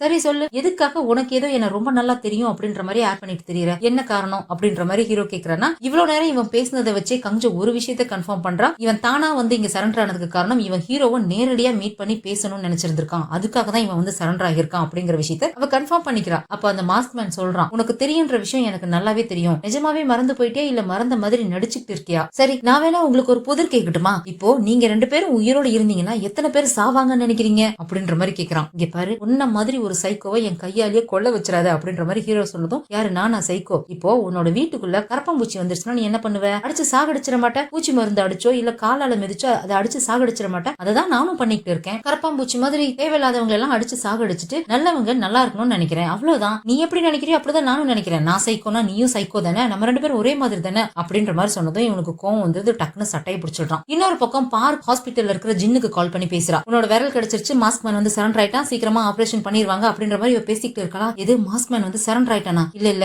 ஏதோ ஒண்ணு தப்பா இருக்கு அப்படின்ற மாதிரி ஜின் சொல்லிட்டு இருக்கான். என்னாச்சு, என்ன தப்பா இருக்கு அப்படின்ற மாதிரி கேக்குறா. இவன் தான் மாஸ்க் மேன் அப்படின்னு சொல்லி இவனோட ஐடென்டிட்டி எல்லாம் தெரிஞ்சதுக்கு அப்புறம் இவன் ஹாஸ்பிட்டல்ல இருந்தே அவனோட டீடைல தேடி இருப்பான் போல இருக்கு. நேஷனல் டிஃபென்ஸ் செக்யூரிட்டியோட வெப்சைட்ல இவன் போய் இவனை பத்தி டீடைல போட்டு தேடி பார்த்திருக்கானா. அப்படி தேடி பார்த்ததுல இவன் ஏதோ விக்டோரியா ஆபரேஷன்ல இவன் பங்கெடுத்துட்டு அதுக்காக அவார்டு எல்லாம் வாங்கியிருக்கானா. மார்ஷியல் ஆர்ட்ஸ் எல்லாம் பயங்கரமா கத்து வச்சிருந்திருக்கான். அவன் கிட்ட கொஞ்சம் கேர்ஃபுல்லாவே இருக்கணும், அவனை டீல் பண்றது ரொம்ப ரொம்ப கஷ்டம். அது மட்டும் இல்லாம அவன் டிபார்ட்மெண்டோட ஐபி அட்ரஸ் நான் செக் பண்ணி பார்த்தப்ப அவன் நம்ம புங்சன் போலீஸ் ஸ்டேஷனோட ப்ளூ பிரிண்ட் அவன் செக் பண்ணிருக்கான் அப்படின்னு தெரிய வந்திருக்கு. என்னமோ தப்பா இருக்கு அப்படின்ற மாதிரி எங்க ஜின் சொல்றான். இங்க இன்ட்ராகேஷன் ரூம் காமிக்கிறாங்க. ஹீரோ கோவப்பட்டு அந்த மாஸ்க் மேனோட சட்டை பிடிச்சிடுறான். ஆனா அடிக்கலாம் இல்ல, புடிச்சு கீழே தள்ளி விட்டுறான். கரெக்டா அந்த சமயத்துல அந்த ப்ராசிக்யூட்டர் உள்ள வந்துடுறாரு. இவன் இந்த மாதிரி சஸ்பெக்ட் கிட்ட இந்த மாதிரி நடந்துக்கிறான் அப்படின்னு சொல்லி ஹீரோவை பிடிச்சி கண்ணா பின்னா திட்டி விட்டுட்டு இவனோட கேஸ ப்ராசிக்யூட்டர்ஸ்க்கு மாத்தி விட்டுட்டாங்களாம். இதுக்கப்புறம் நீங்க இவனை விசாரிக்க கூடாது, அவனை ஒழுங்கா ப்ராசிக்யூட்டர்ஸ் ஒப்படைச்சிருங்க அப்படின்ற மாதிரி சொல்றாங்க. இவங்களுக்கு எல்லாம் செம்ம கோவம் வருது. அது எப்படி நீங்க இவனை அரெஸ்ட் பண்ண உடனே வந்து ஒப்படைக்க சொல்லலாம் அப்படின்ற மாதிரி இவங்க கோவமா கத்திக்கிட்டு இருக்காங்களா. அந்த அளவுக்கு தான் ஹீரோவை பிடிக்காது இல்லையா. கொஞ்சம் கடுப்பா தான் அவனும் பேசிக்கிட்டு இருக்கான். ஒழுங்கா ஒப்படைச்சிருங்க அப்படின்னு சொல்லவும் வேற வழி இல்லாம எல்லா டிடெக்டிவ்ஸும் அந்த மாஸ்க் மேன அங்க இருந்து கூட்டிட்டு போயிடுறாங்க. ஆனா இவன் அந்த ப்ராசிக்யூட்டரை விடுற மாதிரி இல்ல, அவன் சட்டையை பிடிச்சிடுறான். ஏண்டா 3 வருஷமா நாய் மாதிரி அலைஞ்சு திரிஞ்சு அவனை பத்தி நாங்க தேடி தெரிஞ்சுக்கிட்டு இருந்தா நீ ஒம்பாட்டுக்கு அசால்ட்டா வந்து அவனை தூக்கிட்டு போயிருவியா அப்படின்ற மாதிரி இவன் இங்க சண்டை போட்டுக்கிட்டு இருக்கும்போதே பார்க்கு குடுகுடுன்னு ஓடி வரா. மேடம், அந்த மாஸ்க் மேன் நம்ம போலீஸ் ஸ்டேஷனோட ப்ளூ பிரிண்ட செக் பண்ணிருக்கான். அது மட்டும் இல்லாம அவன் ரொம்ப கஷ்டமான மார்ஷியல் ஆர்ட்ஸையும் ஸ்வாட யூஸ் பண்ணி சண்டை போடுற விஷயத்தையும் அவன் ட்ரைனிங் எடுத்திருந்திருக்கான் அப்படின்ற விஷயத்துல அவ வந்து சொல்லிட்டு இருக்காளா. அதே சமயம் இங்க அந்த மாஸ்க் மேனோட டிடெக்டிவ்ஸ் எல்லாம் கூட்டிட்டு போயிட்டு இருக்காங்களா. அப்ப அவன் திடீர்னு நின்னுக்கிறான். எனக்கு பாத்ரூம் போகணும் அப்படின்னு சொல்றான். டேய் ஒழுங்கா வாடா அப்படின்னு கூப்பிட்டா, இங்க பாருங்க என்னோட கேஸ் இப்ப ப்ராசிக்யூட்டர்ஸ் கிட்ட மாறிடுச்சு, நீங்க என்ன கண்ட்ரோல் பண்ண முடியாது, ஒழுங்கா என்ன பாத்ரூம்க்கு கூட்டிட்டு போங்க அப்படின்ற மாதிரி சொல்றான். சரின்னு சொல்லி அவனை பாத்ரூம்க்கு அனுப்பி வச்சு கூடவே 2 டிடெக்டிவையும் அனுப்பி வைக்கிறாங்க. அவனை டாய்லெட் குள்ள அனுப்பிட்டு ஹேண்ட் கப் எடுத்து அவன் கையில ஒரு எண்டையும் இன்னொரு எண்டை அங்க இருக்கிற கம்பியிலேயே மாட்டி விட்டுட்டு தான் டோரை லாக் பண்ணிக்கிறாங்க. ஆனா ஃபுட் டெலிவரி பண்றதுக்கு ஒருத்தன் வந்தான் இல்லையா, அந்த டாய்லெட்ல தான் ஒரு சின்ன சைஸ் சிசரை மறைச்சு வச்சுட்டு போயிருந்திருப்பான் போல இருக்கு. அந்த சிசரை அவன் கையில எடுக்கிறான். வெறும் சிசர் இப்படி சரக்கு சரக்குன்னு அழுத்தினா ஒரு சத்தம் கேட்கும் இல்லையா, அந்த சத்தம் அங்க கங்ஜோக்கு கேக்குது. பாத்ரூம்க்கு எப்படி சிசர் வந்திருக்கும், பக்கத்துல இருக்க பாத்ரூம்ல சிசரை யாரோ கட் பண்ற சத்தம் எனக்கு கேக்குது அப்படின்ற மாதிரி அங்க கங்ஜோ சொல்லிட்டு இருக்கா. அதே சமயம் இவன் இங்க டோரை ஓபன் பண்றான். ஒரு டிடெக்டிவ் போய் கம்பியில மாட்டியிருந்த அந்த வளையத்தை கலட்டுறதுக்கு பதிலா அவன் கையில மாட்டியிருந்த வளையத்தை கலட்டுறாரு. அவன் நைஸா இன்னொரு கையில இருக்கிற அந்த கத்திரிக்கோள் எடுத்து இந்த டிடெக்டிவோட கையில கொடுக்குறான். அவரும் கையில வாங்கின அடுத்த செகண்ட் பின்னாடி நின்னுட்டு இருந்த அந்த டிடெக்டிவோட கழுத்துலயே இறக்கிடுறான். இந்த டிடெக்டிவும் இவனோட ஆள் தான் போல இருக்கு. அவன் கழுத்துல குத்துனதுனால அவரால் சத்தம் போடக்கூட முடியல. குத்திட்டு அவன் பாட்டுக்கு ரொம்ப பவ்யமா அந்த சிசர் எடுத்து இந்த மாஸ்க் மேன் கையில கொடுத்துடுறான். அவன் அந்த சிசர்ல 2 கத்தி ஜாயின் பண்ண மாதிரி இருக்கும்ல, அதை அப்படியே 2 பிரிச்சு 2 கையிலயும் 2 கத்தி மாதிரி வச்சுக்கிறான். அடுத்த செகண்ட் பார்த்தா இந்த மாஸ்க் மேன் அந்த டிடெக்டிவையும் வயிற்றுலயே கத்தியால குத்திடுறான். இங்க ஹீரோ டிடெக்டிவ் யாங்க்கு கால் பண்ணி அவன் கிட்ட வெப்பன் இருக்கு ஜாக்கிரதை அப்படின்ற மாதிரி சொல்றான். ஆனா சொல்லி முடிக்கிறதுக்குள்ளேயே அவன் பாட்டுக்கு வரான். அங்க இருக்கிற டிடெக்டிவ்ஸ் எல்லாத்தையும் சரக்குன்னு 2 கையிலயும் 2 கத்தியை வச்சுக்கிட்டு எல்லாத்தையும் குத்தி முடிச்சிடுறான். முடிச்சுட்டு அவன் பாட்டுக்கு போனவன் திரும்ப வந்து டிடெக்டிவ் யாங்க பிடிச்சு, உன்னை எதுக்காக தெரியுமா நான் கொல்லணும்னு நினைச்சேன், ஏன்னா உன்னோட மேலதிகாரி என்ன சொன்னாலும் ஏன் எதுக்குன்னு கூட கேட்காம சரியா தப்பான்னு கூட தெரிஞ்சுக்காம அப்படியே செய்யணும்னு நினைக்கிற பத்தியா, உன்ன மாதிரி ஒரு ஆள்லாம் உயிரோடு இருக்கக்கூடாது அப்படின்னு சொல்லிட்டு அவன் கழுத்தை கட் பண்ணலான்னு போகும்போது அந்த பக்கம் கங்ஜோவும் ஹீரோவும் ஓடி வர சத்தம் கேக்குது. ஆனாலும் அவன் டக்குனு கழுத்தை கட் பண்ணிட்டு அங்க இருந்து ஓடி போயிடுறான். இவங்க வந்து பாக்குறாங்க, எல்லாரும் கத்தி குத்துப்பட்டு கிடக்குறாங்க. கிம் கூட அங்கதான் இருக்கான். ஜூங்கி அவங்க கூட இல்ல போல இருக்கு. ஆனா கிம்மும் கத்தி குத்துப்பட்டு அங்கதான் கிடக்குறான். அவங்க எல்லாரையும் ஹாஸ்பிட்டலுக்கு அனுப்ப சொல்லிட்டு கங்ஜோவும் ஹீரோவும் இந்த மாஸ்க் மேனை தேடி ஓடி வந்துட்டு இருக்காங்க. அங்க ஸ்டோர் ரூம் மாதிரி ஒரு ரூம் இருக்கு. அந்த ரூமோட டோர் நாப்ல ரத்தக்கரையா இருக்கு. இவங்க போய் ஓபன் பண்ணி பாக்குறாங்க. இந்த ஃபுட் டெலிவரி பண்றதுக்கு ஒருத்தன் வந்தான் இல்லையா, அவன் ஆல்ரெடி இந்த மாஸ்க் மேனுக்காக உள்ள ட்ரெஸ் வச்சுட்டு போயிருந்திருப்பான் போல இருக்கு. இவன் இங்க வந்து ட்ரெஸ்ஸை மாத்திக்கிட்டு அங்க பின் கேட் வழியா எஸ்கேப் ஆகி போயிட்டான் அப்படின்னு தெரியுது. இவங்க ஓடி போய் பாக்குறாங்க. அவன் அப்பதான் கேட் ஏறி குதிச்சுட்டு இருக்கான். ஹீரோ பார்த்ததுமே அவனை ஷூட் பண்ணிடுறான். புல்லட்டும் அவனோட கையில பட்டுடுது. ஆனாலும் அவன் எஸ்கேப் ஆகி போயிட்டான். இவங்க உடனே ஓடி போய் பாக்குறாங்க. அந்த ஃபுட் டெலிவரி பண்ண வந்தவனோட பேகும் அங்கதான் இருக்கு. அதை பார்த்தோன்னே கண்டுபிடிச்சிட்டாங்க இவங்க கூட்டு கலவாணி தான் அப்படின்னு சொல்லிட்டு. இவன் கையில தான் புல்லட் பட்டு இருக்கு இல்லையா, அங்க ரத்தம் எல்லாம் சிந்தி இருக்கு. அதை ஃபாலோ பண்ணி போகும்போது ஒரு இடத்துல ரத்தம் கட் ஆயிடுச்சு. அந்த இடத்துல கார்ல இருந்து ஆயில் லீக் ஆனதுக்கான அடையாளமும் இருக்கு. இந்த இடத்துல ஒரு கார் நின்னுட்டு இருந்திருக்கு. அதுல ஏறிதான் அவன் எஸ்கேப் ஆகி போயிட்டான் அப்படின்னு தெரிய வருது. ஹீரோ எல்லாம் செம்ம கோவத்துல இருக்கான். இப்படி கையில கிடைச்சும் மிஸ் பண்ணிட்டோமே அப்படின்னு சொல்லி. அவன் ஆல்ரெடி எஸ்கேப் ஆகிறதுக்கு பிளான போட்டுட்டு தான் வந்து நம்ம கிட்ட சரண்டர் ஆகியிருக்கான். நம்ம கையில அவன் கிடைச்சாலும் நம்மளால அவனை ஒண்ணும் பண்ண முடியாதுன்னு நம்ம கிட்ட சவால் விடுறதுக்காக தான் அவன் இந்த மாதிரி பண்ணிருக்கான் அப்படின்னு சொல்லிட்டு இவன் கோவப்பட்டுக்கிட்டு இருக்கானா. கவலைப்படாத, நம்ம போலீஸ் ஸ்டேஷன் சுத்தி இருக்கிற சிசிடிவி எல்லாம் நான் செக் பண்ண சொல்லியிருக்கேன், ஏதாவது க்ளூ கிடைக்கும் அப்படின்ற மாதிரி இங்க கங்ஜோ சொல்லிட்டு இருக்கும் போதே பார்க் கால் பண்றான். மேடம், நான் ஒருத்தனை மீட் பண்ணேன், அவன் இந்த டாக்டர் ஃபேபர் குரூப்பை சேர்ந்தவனா இருப்பான்னு நினைக்கிறேன் அப்படின்ற மாதிரி இவன் மொட்டையா சொல்றான். யார மீட் பண்ண, எங்க மீட் பண்ண அப்படின்ற மாதிரி கங்ஜோ கேக்குறாளா. இந்த சிக்கன் ஷாப்போட ஓனர் லேடி பத்தி ஏதாவது டீடைல் கிடைக்குமா அப்படின்னு சொல்லி நான் செக் பண்ணப்போ ஒரு சில போட்டோஸ் எனக்கு கிடைச்சது. அவ ஸ்கூல் சம்பந்தப்பட்ட போட்டோஸ். அந்த போட்டோஸ்ல எல்லாத்துலயுமே நான் மீட் பண்ண ஒருத்தவன் அந்த பொண்ணு கூட இருந்தான். நான் இந்த பாய் ஃப்ரெண்ட் மேல டேட்டிங் அபியூஸ்க்கான கேஸ் போடுறதுக்காக அந்த ஷாப்பிங் சென்டருக்கு போனல, அங்கதான் அவனை நான் மீட் பண்ணேன் அப்படின்னு சொல்றான். இவன் அந்த பாய் ஃப்ரெண்ட் மேல கேஸ் போடுறதுக்காக ஒரு ஷாப்பிங் சென்டருக்கு போயிருப்பா. லிப்ட் கிட்ட வெயிட் பண்ணிட்டு இருக்கும்போது ஒருத்தன் வந்து லிப்ட் வேலை செய்யல, நீங்க படிக்கட்டு வழியா போங்க அப்படின்னு சொல்லி அவளை படிக்கட்டு வழியா அனுப்பி வச்சுட்டு அந்த லிப்ட ரிப்பேர் பண்ண வந்த மெக்கானிக்க கூட அடிச்சு கொண்டிருப்பான் இல்லையா, அவனை பத்தி தான் சொல்லிட்டு இருக்கான். இவன் அந்த பொண்ணு கூட போட்டோல இருக்கிறதுனால ஒருவேளை இவனும் அந்த டாக்டர் ஃபேவர் குரூப்போட மெம்பரா இருப்பானு சொல்லி சந்தேகப்பட்டு அவனை பத்தி டீடைல் நான் செக் பண்ணேன். அவனோட பேரு லீ ஜேயி. அவனுக்கு ஆங்கர் மேனேஜ்மெண்ட் ப்ராப்ளம் இருக்கு. அதனாலேயே அவன் நிறைய அசால்ட் கேஸ்ல மாட்டி இருந்திருக்கான். அன்னைக்கு ஏதாவது சம்பவம் நடந்திருக்கான்னு நான் செக் பண்ணப்போ அன்னைக்கு அந்த லிப்ட ரிப்பேர் பண்ண வந்த மெக்கானிக்கை யாரோ அட்டாக் பண்ணிருக்காங்க. அவன் ஐசியூல சீரியஸா இருக்கான்னு தெரிய வந்துச்சு. ஒருவேளை இவனும் அந்த டாக்டர் ஃபேவர் குரூப்போட மெம்பரா இருந்தான் அப்படின்னா இவங்க 2 பேருமே அந்த ஸ்கூலோட சம்பந்தப்பட்டவங்களா இருக்காங்க. அதுக்கும் இந்த மாஸ்க் மேனுக்கும் ஏதாவது சம்பந்தம் இருக்கலாம் அப்படின்னு சொல்லி அந்த ஸ்கூலை பத்தி நான் விசாரிச்சப்போ அந்த ஸ்கூல் இப்ப க்ளோஸ் பண்ணிட்டாங்க, அதை பத்தி பெருசா எந்த டீடைலும் கிடைக்கல. ஆனா இவங்க அங்க இருந்தப்போ அந்த ஸ்கூல்ல இருந்து 2 ஸ்டூடெண்டோட ரெக்கார்டு காணாம போயிருந்திருக்கு. அந்த 2 ஸ்டூடெண்ட்ல ஒரு ஸ்டூடெண்ட் கண்டிப்பா இந்த மாஸ்க் மேனா தான் இருக்கணும், அந்த இன்னொருத்தனும் கண்டிப்பா இந்த டாக்டர் ஃபேபர் குரூப்ல ஒரு மெம்பரா தான் இருக்கணும், அதுவும் இந்த மாஸ்க் மேன் பேங்க் ஜேசுக்கு க்ளோஸ் ஆன ஒரு பர்சனா தான் இருக்கணும். அவனை பத்தி எங்கேயாவது டீடைல் கிடைக்குமா அப்படின்னு செக் பண்ணி பார்த்தப்போ எஜுகேஷன் டிபார்ட்மெண்டோட சோசியல் மீடியாவில இருந்து எனக்கு அந்த ஸ்கூலோட கெஸ்ட் புக்கோட போட்டோ ஒன்னு கிடைச்சது. அதுல ஒரு ஸ்டூடெண்ட் பத்தின டீடைல் இருந்துச்சு. அவனோட நிக் நேம் மேண்டிஸ் அப்படின்னும் அவனுக்கு ரேஸ் காரோட டிரைவரா ஆகணும் அப்படின்னு ஆசை அப்படின்னு எழுதி இருந்துச்சு. அவனோட பேரு குவாக் அப்படிங்கிறது அப்படின்ற மாதிரி சொல்றான். இந்த குவாக் அப்படிங்கிற பேரை கேட்டதுமே ஹீரோலாம் தலையில கை வச்சிடுறான். அது மட்டும் இல்ல மேடம், இன்னைக்கு அந்த மாஸ்க்மேன் எஸ்கேப் ஆகி போன அந்த சமயத்துல போலீஸ் ஸ்டேஷனை சுத்தி இருக்கிற சிசிடிவி எல்லாம் செக் பண்ணப்ப போலீஸ் ஸ்டேஷனுக்கு பின் பக்கமா ஒரு எல்லோ கலர் கார் பார்க் பண்ணி இருந்திருக்கு. அந்த கார் தான் அங்க இருந்து அந்த சமயத்துல போயிருந்திருக்கு. அந்த காரோட நம்பர் இதுதான், அந்த கார் அந்த குவாக் அப்படின்றவனுக்கு சொந்தமானது அப்படிங்கிற மாதிரி இவ சொல்றாளா. அதை கேட்டதும் இவனுக்கு எல்லாம் உடம்பு ஒரு மாதிரி உதற ஆரம்பிச்சிருது. இவனோட ரியாக்ஷனை வச்சும் அந்த பேரை வச்சுமே கொஞ்சம் கண்டுபிடிச்சிடுறா. அந்த ரெண்டாவது ஆள் வேற யாரும் இல்ல, டோக்கி தான். டோக்கியோட முழு பேர் குவாக் டோக்கி. அவனோட நிக் நேம் தான் மேண்டிஸ். அவன் தான் இந்த மாஸ்க்மேனுக்கு கூட்டாளி அப்படிங்கறதையும் கஞ்சோ சொல்றா. உனக்கு அவன் மேல டவுட் வரவே இல்லையா அப்படின்ற மாதிரி கஞ்சோ கேக்குறாளா. வந்துச்சு, எனக்கு இந்த மாதிரி பிளாக் அவுட் ஆகுங்கிறதும் அந்த பிளாக் அவுட்காக நான் மாத்திரை சாப்பிடுவேன், அந்த மாத்திரை எப்பவுமே என் கிட்டயே இருக்கும் அப்படிங்கறதும் டோக்கியை தவிர வேற யாருக்கும் தெரியவே தெரியாது. நான் கடைசியா பாத்ரூம்ல பிளாக் அவுட் ஆகி கீழே விழுந்தப்போ நான் மாத்திரை சாப்பிடுறதுக்காக அந்த டப்பாவை எடுத்தப்போ அதுல மாத்திரை சுத்தமா இல்ல,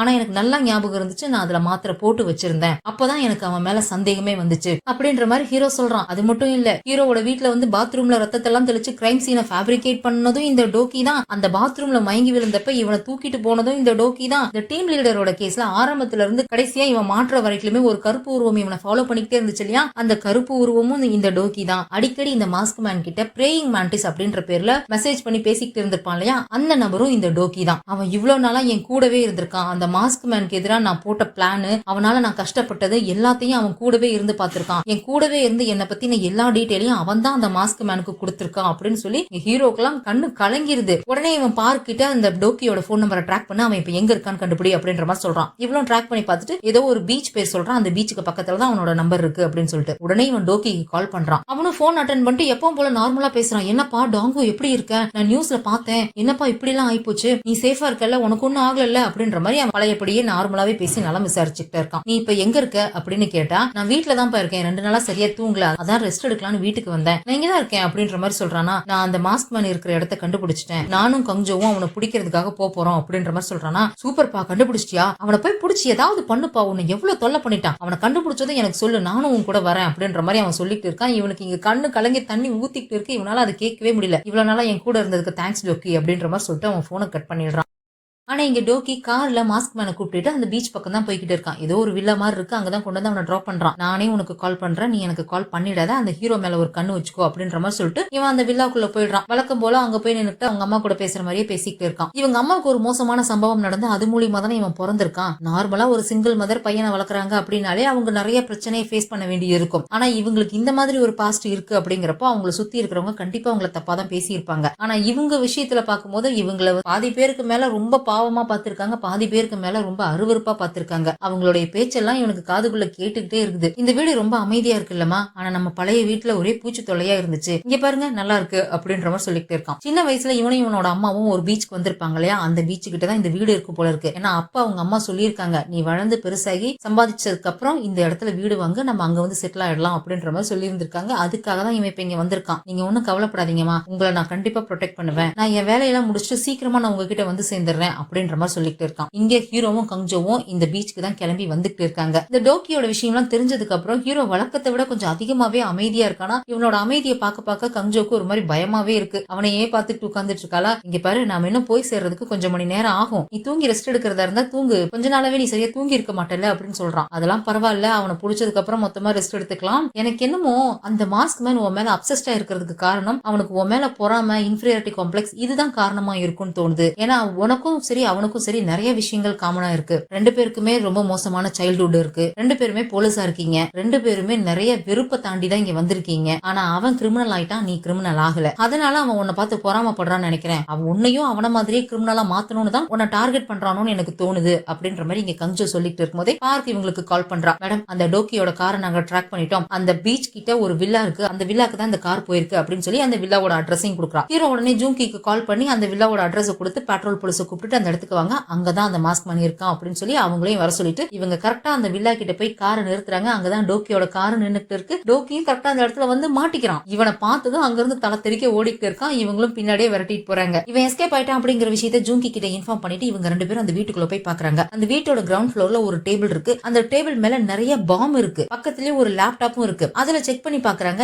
இந்த சின்ன வயசுல கில்லரா மாறின பசங்களை பத்தின கேஸ் ஃபைல்ஸ் எல்லாம் அதுல இருக்கு. இது எதுக்கு இங்க இருக்கு அப்படின்னு சொல்லி பாத்துட்டு இருக்கும் போதே மேல் ஃப்ளோர்ல ஏதோ ஒரு கண்ணாடி பொருள் கீழே விழற சத்தம் கேக்குது. இவங்க 2 பேரும் உடனே அங்க போய் பாக்குறாங்க. ஆனா அங்க யாருமே இல்ல. ஒரு ரூம் ஃபுல்லா மெழுகுவர்த்தியால் அலங்காரம் பண்ணிருக்கு. அங்க பெட்ல யாரோ இழுத்து போத்தி படுத்திருக்காங்க. ஹீரோ போய் போர்வை எடுத்து பாக்குறான். அங்க இருக்கிறது இந்த மாஸ்மேனோட அம்மா தான். அவங்க இறந்து போய் ரொம்ப நாள் ஆகுது. இவன் எம்பாமிங் பண்ணி பதப்படுத்தி அவங்க பாடியை வச்சிட்டு இருக்கான் அப்படிங்கிற விஷயம் நல்லாவே தெரியுது. ஆனா இவங்க அம்மாவை இப்படி விட்டுட்டு எங்கேயும் போறதுக்கு வாய்ப்பு இல்ல. இங்கதான் எங்கேயோ இருந்து நம்மள பாத்துக்கிட்டு இருக்கணும் அப்படின்ற மாதிரி சொல்லிட்டு இவன் மாஸ்க் மேன் பேரை சொல்லி கூப்பிட்டு இருக்கான். டே பேங்க் ஜேசு, நீ இங்கதான் இருக்குன்னு எனக்கு நல்லா தெரியும். ஒழுங்கா வந்துரு. நீ மட்டும் இப்ப வரல அப்படின்னா உங்க அம்மாவை நீ இப்படி விட்டுட்டு போயிருக்க கூடாது. நான் உங்க அம்மாவுக்கு சென்ட் ஆஃப் கொடுத்துருவேன். ஒழுங்கா வந்துரு அப்படின்ற மாதிரி ஹீரோ கூப்பிட்டு பாக்குறான். அவன் அங்கதான் எங்கேயோ மறைஞ்சு நின்று இதெல்லாம் கேட்டுக்கிட்டு தான் இருக்கான். அவன் அங்க இருந்து ஓடுற சத்தம் கங்ஜோக்கு கேக்குது. அவன் தப்பிச்சு போறான் அப்படின்னு சொல்லிட்டு இருக்கான். இவங்களும் போய் பாக்குறாங்க. அவன் ஆள் எஸ்கேப் ஆயிட்டான் போல இருக்கு. அவன் வீட்டை விட்டு எங்கேயோ போயிட்டான் அப்படின்னு சொல்லிட்டு இவங்க 2 பேரும் அங்க இருந்து வெளியே வராங்க. பெட்ரோல் போலீஸ் ஜூங்கி எல்லாருமே வந்துட்டாங்க. ஜூங்கி வரும்போதே அந்த டோக்கி அரெஸ்ட் பண்ணி கூட்டிட்டே தான் வரான். அவனை பார்த்ததுமே ஹீரோ போய் அவன் மூஞ்சி மேலே ஒரு குத்து விடுறான். நான் ஏத்துக்கிற மாதிரி ஒரு காரணத்தை சொல்லிரு, அப்படி இல்லைன்னா நான் உன்னை கொன்னுடுவேன் அப்படின்ற மாதிரி ஹீரோ சொல்றானா. நான் செஞ்சது தப்புன்னு நான் ஒத்துக்கிறேன். என்ன காரணம் சொல்லி நான் என்னால உன்னை சமாதானப்படுத்த முடியாது. அதனால நீ எனக்கு கொன்னுடு அப்படின்ற மாதிரி சொல்றானா. இவனுக்கு சமக்கம் வருது. சரிடா கொன்னுடுறேன் இருடா அப்படின்னு சொல்லிட்டு துப்பாக்கி எடுத்துட்டு இருக்கிற அழுத்த போறான். ஜூங்கி தான் தடுத்து நிறுத்துறானா. எனக்கு சின்ன வயசுல இருந்து ஃப்ரெண்ட்ஸ் நீ யாருமே கிடையாது. நான் எப்பவுமே தனியாவே தான் இருப்பேன். அப்பதான் அவனாவே வந்து என்கிட்ட பேசினான். என் கூட நல்லா பழகினான். எல்லா நேரத்திலயும் அவன் என் கூடவே இருந்தான். எனக்கு ஒரு நல்ல ஃப்ரெண்டா மட்டும் இல்ல, எனக்கு ஒரு ஃபேமிலி மெம்பராவே அவன் இருந்தான். எனக்கு எல்லாமும் அவன் தான். அவனுக்காக தான் நான் இதையெல்லாம் பண்ணினேன் அப்படின்ற மாதிரி டோக்கி சொல்லிட்டு இருக்கானா. போய் மூஞ்சி மேலே ஒரு எத்து விட்டுட்டு பேங்க் ஜேசு, நீங்க தான் எங்கேயோ இருந்து இதெல்லாம் பாத்துட்டு இருக்கேன்னு நினைக்கிறேன். நல்லா காது கொடுத்து கேளு. நீ என்ன ஸ்பை பண்றதுக்காக அனுப்பி வச்ச இல்லையா ஒரு பெருச்சாலி, அந்த பெருச்சாலியும் இப்ப என் கையில மாட்டிக்கிச்சு. இப்ப மட்டும் நீ என் முன்னாடி வரலன்னு வச்சுக்கோ, நான் முன்ன சொன்ன மாதிரி நிஜமாலுமே உங்க அம்மாவுக்கு சென்ட் ஆஃப் கொடுத்துருவேன் அப்படின்னு சொல்லி பாக்குறான். அப்பவும் அவன் வரமாட்டேங்கிறான். தூரத்துல நின்று இதையெல்லாம் பாத்துக்கிட்டே தான் நின்னுட்டு இருக்கான். ஒரு தீப்பந்தம் எடுத்துட்டு போய் அவங்க அம்மாவோட ரூம கொளுத்தி விட்டுறான். இதை அவன் எதிர்பார்க்கவே இல்ல போல இருக்கு. அவங்க அம்மாவோட ரூம் பத்தி எரியறத பார்த்தோன்னே அவனுக்கு அங்க கண்ணெல்லாம் கலங்குது. கையில ஏதோ கிளாஸ் வச்சு அழுத்தி புடிச்சிட்டு டே கோஸ்கி, நான் உன்னை சும்மா விட மாட்டேன், உன்னை என்ன பண்ண போறேன் பாடுறா அப்படின்ற மாதிரி கோவத்துல கத்திக்கிட்டு இருக்கான். ஆனா உண்மையிலேயே இவனோட அம்மாவெல்லாம் அவன் எரிக்கவே இல்ல. ஃபாரன்சிக் டாக்டர்ஸ் எல்லாம் வந்து அவங்க அம்மாவோட டெட் பாடியை செக் பண்ணி பார்த்துட்டு இருக்காங்க. இவங்க இறந்து கிட்டத்தட்ட 5 வருஷத்துக்கு மேல இருக்கணும். 5 வருஷமா இப்படி இவன் பதப்படுத்தி வச்சிருக்கான் அப்படின்ற விஷயத்தையும் அவங்க சொல்றாங்க.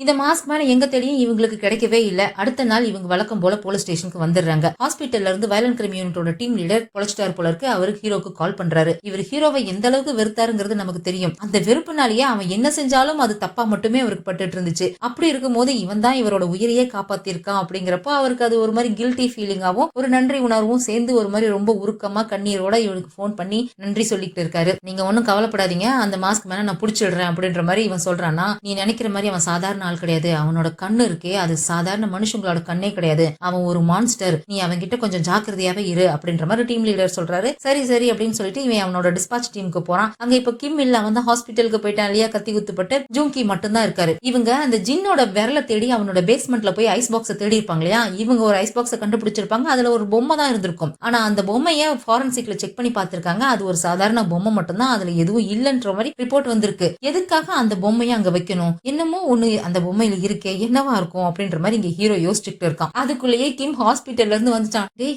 ஏன்டா அவ்வளவு அவசரப்பட்டு இங்க வந்த, நீ இன்னும் குணமாகவே இல்ல, இப்படி கட்டு போட்டுக்கிட்டு எதுக்கடா இங்க வந்து வேலை செய்யணும் அப்படின்ற மாதிரி கேட்டா, என்ன கத்தியால குத்திட்டு அவன் எஸ்கேப் ஆகி போயிட்டான், அவனை எப்படி நான் சும்மா விடுறது, அவனை நான் பிடிக்கணும்ல அப்படின்ற மாதிரி சொல்லிட்டு இருக்கான். அதே சமயம் இங்க எமர்ஜென்சி ஹெல்ப்லைன்ல தான் காமிக்கிறாங்க. அவங்க வழக்கம் போல ஹெல்ப்லைனுக்கு வர கால்ஸ் எல்லாம் அட்டன் பண்ணி அவங்க பேசிக்கிட்டு இருக்காங்க. அப்போ பார்க்குக்கு ஒரு கால் வருது. எவனோ ஒருத்தன் கால் பண்ணி, நான் இங்க ஒரு கடைக்கு வந்தேன், அந்த கடைக்கு வெளியில இருக்கிற பூச்செடிகளுக்கு நடுவுல பாம் இருந்துச்சு, பாம பார்த்தேன் அப்படின்ற மாதிரி சொல்றான். ஒருத்தன் திடீர்னு போன் பண்ணி பாம பார்த்தேன் அப்படின்னு சொல்லி சொன்னானா, அது உண்மன் நம்பர் தான் இல்ல பிராங்கன் நம்பர் தான். அதனால இவ கங்ஜோ கிட்ட இன்ஃபார்ம் பண்றா, எவனோ பாம பார்த்தேன்னு கால் பண்றான் மேடம் அப்படின்னு சொல்லிட்டு. சரி கூட அதை நான் பேசுறேன், நீ அந்த கடையோட ஓனருக்கு கால் பண்ணி அது என்ன ஏதுன்னு கொஞ்சம் விசாரி அப்படின்ற மாதிரி சொல்லிட்டு அந்த காலை இவளுக்கு டிரான்ஸ்ஃபர் பண்ண சொல்லிடுறா. அதே சமயம் அங்க இருக்க இன்னொரு ஆபீசருக்கு ஒரு கால் வருது. யாரோ ஒரு பொண்ணு கால் பண்ணி, நாங்க ஹாஸ்டலுக்குள்ள மாட்டிக்கிட்டோம், டோர் லாக் ஆகி இருக்கு, எங்களால வெளியில போக முடியல அப்படின்ற மாதிரி சொல்லியிருக்கா போல இருக்கு. இது ஒரு சாதாரணமான கேஸ் தானே, அதனால இந்த மாதிரி சிம்பிளான கேஸுக்கெல்லாம் அவங்க கங்ஜோ கிட்ட போக மாட்டாங்க, அவங்களே சால்வ் பண்ணி வச்சிருவாங்க. உடனே உடனே இவர் பெட்ரோல் போலீஸ்க்கு கால் பண்ணி இந்த மாதிரி ஒரு ஹாஸ்டல் இருக்கு, அந்த ஹாஸ்டலோட டோர் லாக் ஆகிருக்கு, போய் அந்த டோர் ஓபன் பண்ணி அந்த பொண்ணுங்களை காப்பாத்துங்க அப்படின்ற மாதிரி இவரே இன்ஃபார்ம் பண்ணிடுறாரு. இங்க கஞ்சு அந்த பாம்பை பார்த்தேன் அப்படின்னு சொன்னாலயா அவங்க கிட்ட பேசுறா. இப்போ நாமளே எங்கேயோ ஒரு இடத்துக்கு போறோம், போற இடத்துல நாம பாம்பை பார்த்துட்டோம், நம்ம எப்படி ரியாக்ட் பண்ணுவோம்? நமக்கு ஒரு பயம், பதட்டம், படபடப்பு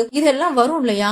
ஆனா அங்க போன் பண்ணவன் எப்படி பேசுறானா, மேடம் இங்க ஒரு கடைக்கு வந்தேன், கடைக்கு வெளியில பூச்செடிங்களுக்கு நடுவுல பாம்பு இருக்கு, அது சீக்கிரமா வெடிக்க போகுதுன்னு நினைக்கிறேன், உடனே பாம்பு ஸ்குவாட் அனுப்பி வைங்க அப்படின்ற மாதிரி ஒருத்தன் சொல்றான். அவன் வார்த்தையில தெரியற அந்த அவசரம், அவனோட எமோஷன்ஸ்ல அந்த அவசரமோ பதட்டமோ எதுவுமே தெரியவே இல்ல. இது கண்டிப்பா பிராங்க் கால் மாதிரி தான் இருக்கு அப்படின்ற மாதிரி கஞ்சோ யோசிச்சுட்டு இருக்கும் போதே அங்க பார்க் சொல்றா, மேடம் அந்த கடையோட ஓனர் கிட்ட நான் பேசிட்டேன், அவர் அந்த மாதிரி பாம்பு எல்லாம் எதுவும் இல்லன்னு சொல்றாரு அப்படின்ற மாதிரி சொல்றா. ஆனாலும் சந்தேகமா இருக்கு, எதுக்கு எவனோ ஒருத்தன் சும்மா போன் பண்ணி பாம்பை பார்த்தேன்னு சொல்லணும் அப்படின்னு யோசிக்கும் போதுதான் கரெக்டா பார்க்கு இந்த கால் வந்த அதே சமயம் தான் இங்க இன்னொரு ஆபீசருக்கு ஹாஸ்டல்ல இருந்து ஒரு பொண்ணு கால் பண்ணிருப்பா. 2 காலும் ஒரே சமயத்துல தான் வந்திருக்கும். உடனே அந்த கால் ரெக்கார்டிங்க வாங்கி இவ கேட்டு பாக்குறா. ஒரு பொண்ணு ரொம்ப பயந்து போய் பேசியிருக்கா, நாங்க ஹாஸ்டலுக்குள்ள மாட்டிக்கிட்டோம், எங்களால வெளியில போக முடியல, தயவு செஞ்சு எங்களை வந்து காப்பாத்துங்க அப்படின்ற மாதிரி அந்த பொண்ணு பேசியிருக்கா. பின்னாடி யாரோ ஒரு ஆளோட குரலும் கேக்குது, அந்த ஆளு அங்க இருக்கிறவங்க எல்லாம் மிரட்டுற மாதிரி சத்தம் கேக்குது. ஏதோ ஒண்ணு தப்பா இருக்கு, இந்த 2 காலும் ஒரே நேரத்துல வேற வந்திருக்கு, இதே சமயத்துல வேற ஏதாவது கால் வந்துச்சா அப்படின்னு விசாரிச்சா அப்படி எதுவும் வரலன்னு சொல்றாங்க. சரி இந்த ஹாஸ்டல் பேர் என்ன, எந்த இடத்துல இருக்கு, அந்த ஹாஸ்டலுக்கு வெளியே ஏதாவது சிசிடிவி இருக்கான்னு பார்த்து அதை செக் பண்ணுங்க அப்படின்ற மாதிரி சொல்றான். ட்ரீம் அப்படின்ற ஒரு